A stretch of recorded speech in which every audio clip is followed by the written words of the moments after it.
Bonsoir à tous. Cette semaine, on prend des nouvelles de la Terre Sainte, où les chrétiens reprennent doucement espoir.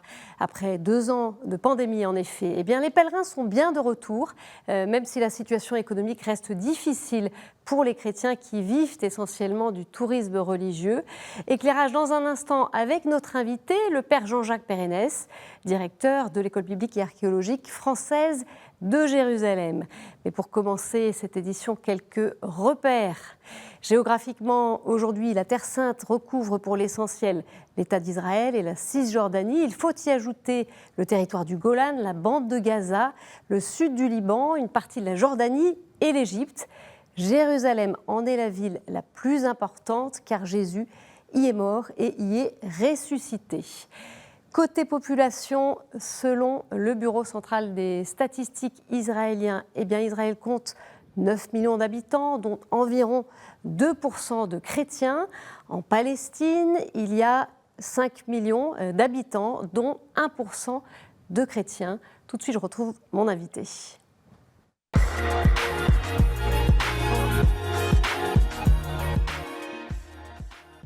Jean-Jacques Pérenès, merci d'être avec nous. Vous êtes venu sur ce plateau il y a à peu près 1 an. Alors je rappelle que vous êtes dominicain, vous êtes depuis 7 ans le directeur de l'école biblique et archéologique française.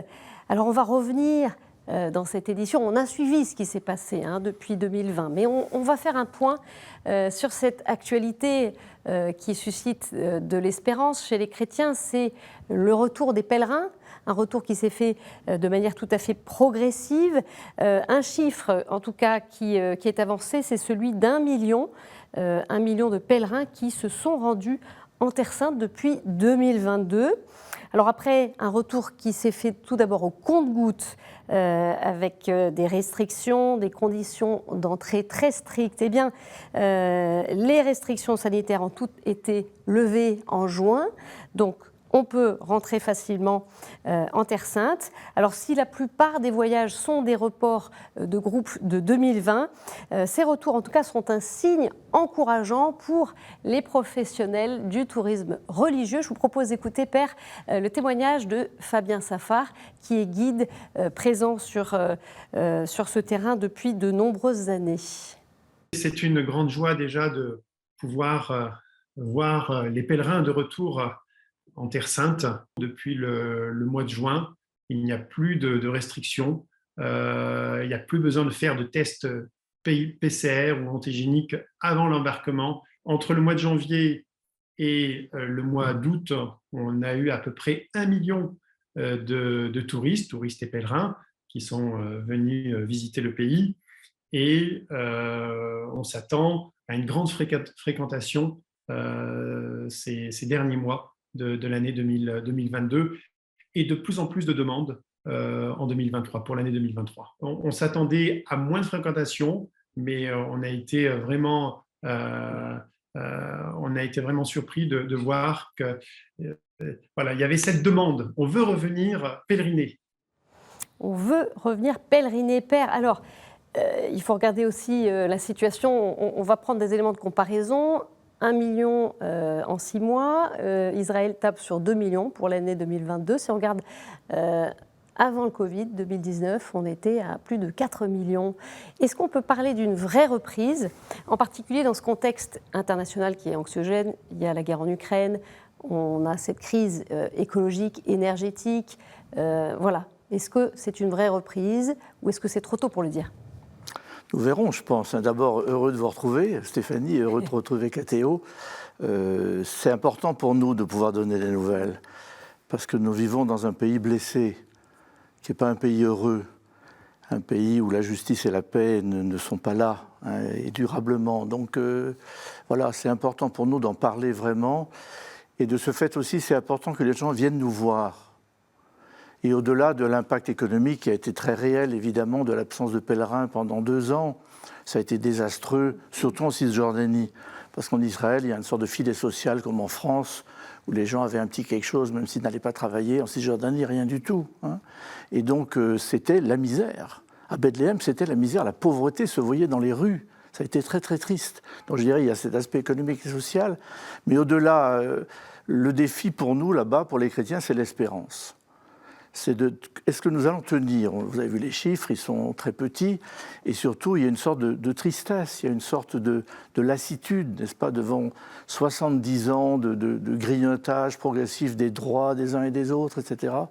Et donc, voilà, que les gens reviennent nous voir, c'est très important.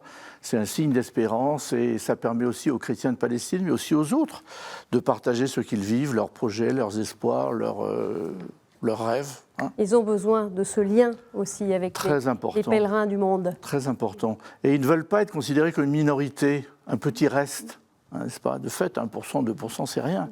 Mais ils sont un signe de quelque chose qui est semé là au nom de l'Évangile, n'est-ce pas? Et donc c'est très important aussi que le retour se fasse de manière... dans la qualité, si j'ose dire. Alors oui, vous aviez parlé de cet aspect des choses, d'un tourisme de masse, ouais. de Disneyland. C'était effrayant. Avant le Covid, ça avait pris des proportions complètement démesurées. Et malheureusement, nous sentons un certain nombre de choses. Est-ce que ça va changer ou pas? Je crains que non, parce que pour l'État d'Israël, c'est d'abord du business, c'est d'abord de faire du chiffre. Hein. La Knesset a récemment voté le principe d'un téléphérique qui déverserait 3000 personnes à l'heure, vous imaginez, à la porte des Maghrébins, près du mur de la Lamentation. La ville ne permet pas ce tourisme de masse. Ça, vous le déplorez, ce type de projet? Bien sûr, d'autant plus que ce sont des projets qui sont poussés par des groupes de droite et dans un contexte politique extrêmement polarisé, extrêmement tendu. Donc je pense qu'il faudrait que Jérusalem et la Terre Sainte gardent sa vraie spécificité, sa vraie vocation, c'est-à-dire que ce soit des pèlerinages, des lieux de prière et aussi de rencontres. Et ce qui est un peu regrettable quelquefois dans les pèlerinages, c'est que les gens courent d'un truc à l'autre, n'est-ce pas? Ils se lèvent à 7h du matin, quand nous les voyons à 18h, ils sont tous épuisés, ils ont fait des photos, ils ont prié plus ou moins. Ils n'ont pas toujours eu le temps de goûter. Et je suis très heureux, je peux le dire que Fabien, par exemple, son agence, font un travail magnifique parce qu'il faut aussi que ce soit un tourisme de qualité ou des pèlerinages de qualité, c'est-à-dire que les gens aient le temps. Par exemple, vous allez à Capharnaüm, au bord du lac, il faut rester 2 heures. C'est tellement beau. C'est tellement, vous voyez, un moment pour prier, un moment pour goûter ce pays. Donc je dirais, voilà, l'importance du retour, économique bien sûr, mais surtout aussi pour donner de l'espérance aux gens et essayons de faire en sorte que ça ait de la qualité. Quoi. Donc là, les chrétiens ont une part à jouer sur l'aspect qualitatif. Absolument, oui. Mais ils ne sont pas les seuls, n'est-ce pas? Il y a aussi la pression des agences, de ceux qui organisent le tourisme et les pèlerinages.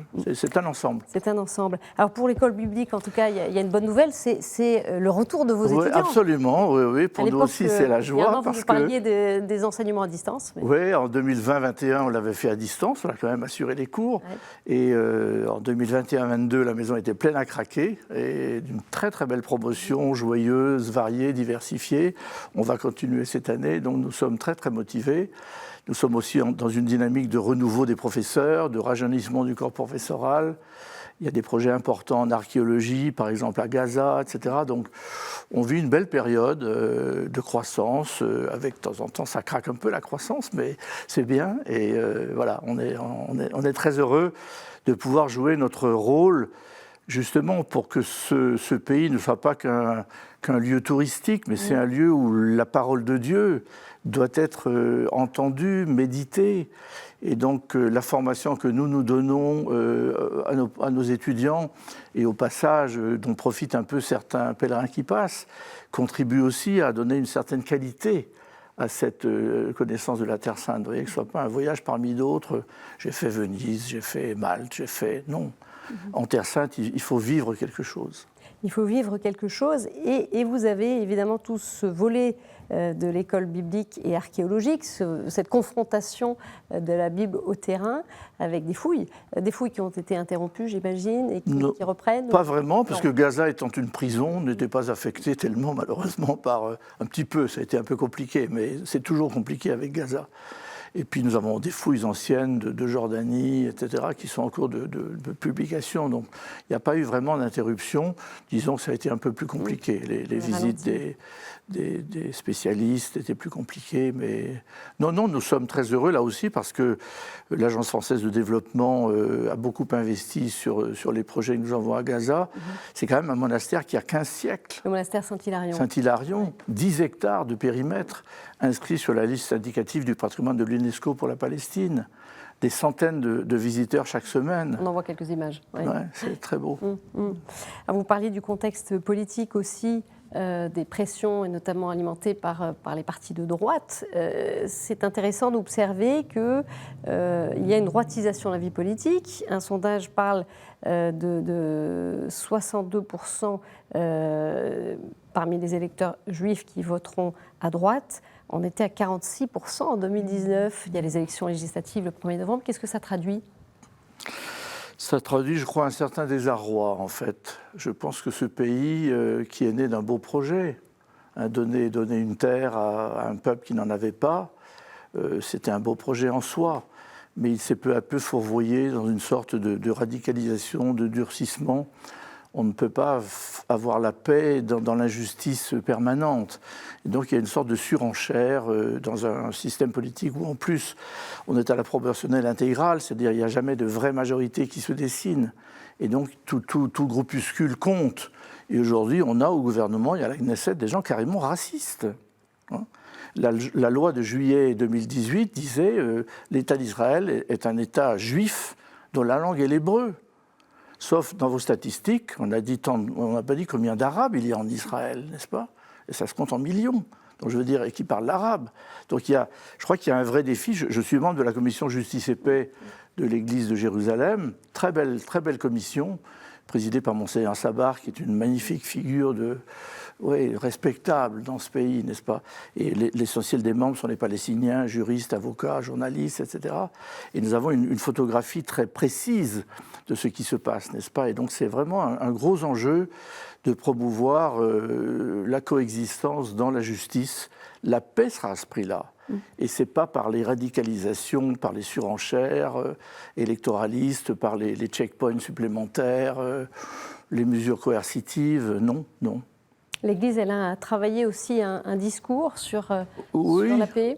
Oui, le problème, je reviens au défi de l'espérance. C'est-à-dire que les chrétiens ne sont plus très nombreux et aujourd'hui, notre défi, au fond, c'est d'arriver à motiver des jeunes à rester dans ce pays. Mais pour rester, il faut des motifs de rester. Et ce n'est pas simplement avoir un travail, etc., mais il faut des raisons d'espérer, n'est-ce pas ? Et donc il y a une sorte de défi que le patriarche, d'ailleurs, Monseigneur Pizzaballa, saisit très bien souvent dans ses homélies et ses textes. Il a une vraie hauteur de vue là-dessus. Au fond, le patriarche Sabar, quand il a fini sa mission, il y a des années, avait fait une très belle lettre pastorale en disant « Dans ce pays, nous sommes un petit reste ». Mais nous avons toujours été un petit reste, même du temps de Jésus. Et donc notre mission, ce n'est pas d'être nombreux. Notre mission, c'est d'avoir un vrai sens. Et donc le sel de la terre, la lumière du monde. Le sel, il n'en faut pas beaucoup. Si vous mettez trop de sel, le plat n'est pas bon. Mais il faut qu'il ait de la qualité, de la saveur. Donc je pense que la question, c'est ça. Qu'est-ce que les chrétiens, de quoi peuvent-ils être témoins dans ce pays ? De quelle espérance ? De quel goût de l'autre aussi ? Parce que je crois vraiment que la vraie vocation de Jérusalem, c'est l'universalisme. Les 3 religions monothéistes sont là, et imaginons, mais rêvons, qu'on en fasse la capitale mondiale de l'altérité, de la rencontre de l'autre. Des universités d'été, des camps de jeunes, juifs, musulmans, chrétiens se rencontreront, mais ce serait formidable. C'est une utopie aujourd'hui. Oui, mais c'est le seul chemin d'avenir, n'est-ce pas ? Et donc, voilà, nous essayons, pour le moment, il faut tenir dans l'espérance, il faut travailler, former des gens, mais les défis devant nous sont grands et considérables. Et justement, on va parler d'espérance, c'est important, à KTO, avec une église qui est bien vivante, qui continue à agir. Alors, il y a eu au printemps dernier 2 nominations d'évêques, 2 installations. Monseigneur Rafik Nara, qui est évêque auxiliaire de Jérusalem, et Monseigneur Jamal Daïbès, qui est vicaire de Jordanie. Ce sont des figures que l'on ne connaît pas. On va écouter le témoignage justement de Monseigneur Daïbès sur sa mission et son espérance aussi. Le patriarche Pizzaballa m'a nommé vicaire patriarcal en Jordanie depuis octobre dernier et la nomination est arrivée en mars. Alors, j'ai reçu ça avec, on s'entend vraiment une grande grâce parce que c'est l'ordination épiscopale, déjà une grâce de Dieu, mais avec un grand sens de responsabilité. Je connais la Jordanie, puisque c'est une partie du diocèse, du patriarcat latin. Je connais les prêtres, les curés qui sont là-bas, mais il y a beaucoup de travail. À cause des difficultés économiques, il y a le phénomène de l'immigration. L'Église essaie de répondre à plusieurs niveaux. D'abord par l'éducation, avec disons, les écoles que nous avons, etc., avec l'aide matérielle, quelquefois, surtout en trouvant du travail et un logement pour les jeunes, surtout le travail. S'ils trouvent du travail, ils vont rester. Et troisièmement, je pense que ça, c'est important aussi, c'est de donner sens à leur présence en Jordanie en tant que chrétiens. Comment est-ce qu'ils peuvent témoigner de leur foi et en même temps sentir qu'être en Jordanie, être jordanien est une vocation de Dieu pour vivre notre foi dans cette société, dans ce pays, et ne pas le quitter. Petit rectificatif, Monseigneur Rafik Nara, qui est à Nazareth. Père, on l'entendait, Monseigneur Daïbès, qui lui aussi soulève cette question, comment donner sens à la présence chrétienne, comment témoigner de sa foi. C'est encore un questionnement, ça, en fait, aujourd'hui. Oui, en même temps, leur choix, qui est un très beau choix, n'est-ce pas? Ce sont deux très belles personnalités. Jamel, donc palestinien, mais qui va travailler donc à Amman en Jordanie, et Rafik qui a été dans la communauté hébréophone de Jérusalem. Donc déjà là, on honore, je dirais, deux visages. Et l'Église, d'une certaine manière, peut déjà offrir ce visage de la communion. Vous comprenez? Dans un pays qui a tellement peur de l'autre, l'Église peut déjà offrir un certain visage de la communion et de la rencontre de l'autre. Et ça, c'est une belle vocation. C'est déjà une belle illustration. Absolument. Mais l'enjeu, finalement, ça constitue aussi une équipe autour du patriarche Pizzaballa. Oui. C'est quoi l'enjeu, en fait, pour la suite?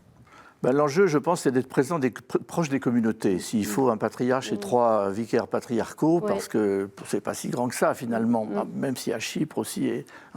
Mais c'est parce que le contexte est compliqué et leur rôle, c'est vraiment d'être des pasteurs, c'est-à-dire d'être proche des gens, proche des communautés. Il y a un grand travail j'allais préciser, de consolation à faire. C'est-à-dire? Être proche des gens, sentir leurs difficultés, accompagner. Il y a aussi beaucoup de générosité, donc il faut être là pour encourager. Ce sont des évêques très proches des gens. En Europe, on a l'habitude d'évêques qui sont assez loin parce que leur diocèse est énorme, ils ont des vicaires généraux, plein de prêtres, etc. Enfin, pas tous, mais là-bas, un évêque est beaucoup plus proche de son peuple, n'est-ce pas? Et aussi le fait de pouvoir être dans leur langue, au pluriel, n'est-ce pas? C'est important. Et vous parliez de cette proximité, de ce besoin d'aller au plus près des chrétiens. Est-ce que là-dessus, il y a aussi un travail à faire pour favoriser ce lien entre les communautés, les prêtres, prêtres et fidèles? Est-ce que ça, c'est aussi un défi? Oui, le patriarche a d'abord le souci de la formation. Il mesure que, et à juste titre, je crois, que si on veut que les prêtres vraiment fassent bien leur travail, remplissent leur mission dans ce cadre-là, il faut qu'ils soient bien formés. Et donc, il y a déjà un vrai défi d'avoir un séminaire patriarcal de qualité, il est à Béjala, de leur donner aussi une certaine ouverture culturelle, parce que le risque aussi, c'est de s'enfermer petit à petit. Et autrefois, le clergé oriental, tout le monde parlait français, par exemple, en Palestine, parce que les Melkites étudiaient chez les Pères Blancs, etc., vous voyez. Et ensuite, il y a eu une sorte de renfermement petit à petit qui est favorisé par la conjoncture politique. Donc que véritablement, cette Église soit aussi une Église catholique, c'est-à-dire ouverte à la diversité du monde. Et de ce point de vue-là, les prêtres orientaux sont assez bons, parce qu'ils sont en général très bons en langue, et ils ont des contacts à l'extérieur. Et de ce point de vue, le retour du pèlerinage, c'est aussi important, parce que les gens viennent sentir qu'est-ce que c'est qu'une communauté, n'est-ce pas? Quand vous allez à Taïbé, vous voyez une paroisse au milieu des oliviers, c'est extrêmement concret. Quand vous allez à Hébron, c'est plus compliqué, vous voyez surtout les checkpoints, mais voilà, on sent les gens, on sent les situations. Et il faut être sur place pour être aussi en communion avec les chrétiens de Terre Sainte.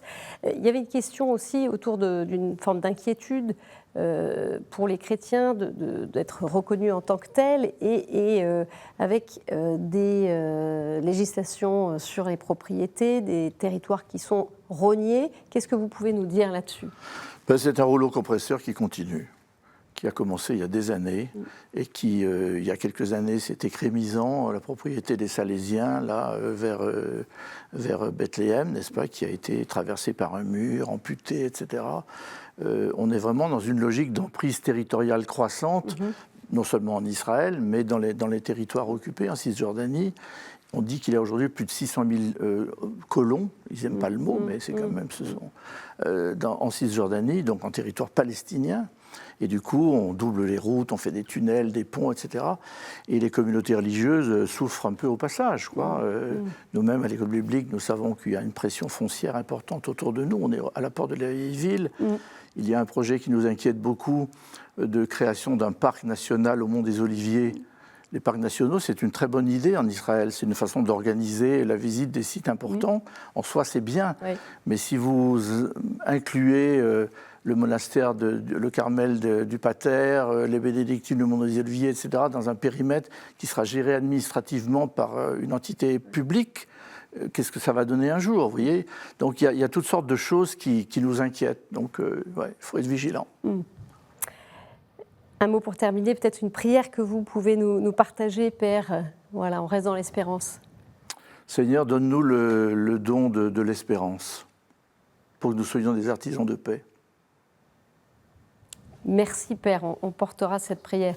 Merci d'être passé nous voir. Alors, je signale aussi un documentaire qui passe ces jours-ci sur notre antenne, qui est passionnant, La France à Jérusalem, que vous pouvez retrouver sur notre site internet. On y parle d'ailleurs de l'école biblique et archéologique française, puisqu'il s'agit des domaines nationaux. Et donc, un documentaire que vous pouvez retrouver sur ktotv.com. Et puis, eh bien, tout de suite, avant de nous quitter, nous retrouvons notre chronique du monde.